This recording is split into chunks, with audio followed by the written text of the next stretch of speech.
High বন্ধুরা, তোমরা কেমন আছো? আমি তো ভালো আছি, আশা করছি তোমরাও ভালো আছো।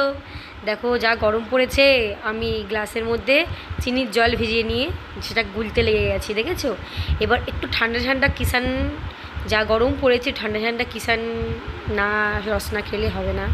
তাই জন্য কিষানের রস না গামলার মধ্যে নিয়ে নিলাম, দেখে নিচ্ছ পরিমাণ মতো নিয়ে নিলাম।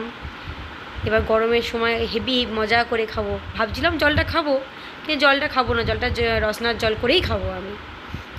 দেখো পরিমতন রসনা নিয়ে নিচ্ছি, জল নিয়ে নিচ্ছি, গ্লাসের মধ্যে চিনির জলটা ভালো করে গুলে নিলাম। কিন্তু ভাবছিলাম খাবো জলটা, চিনির জলটা, কিন্তু খেতে পারলাম না, না রসনার মধ্যেই দিয়ে দিই। রসনার মধ্যে দিয়ে দিলাম, দেখো বন্ধুরা। এবার গুলতে লাগলাম রসনাটা।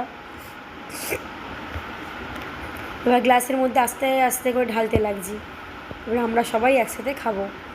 কাঁচের গ্লাসে ঢালছি, কি অপূর্ব রং আসছে। দেখেই তো জিভে জল চলে আসছে। গরমের সময় যদি এরকম ঠান্ডা ঠান্ডা রসনা খাওয়া যায়, তার যে কি আনন্দ, সেটা বোঝানো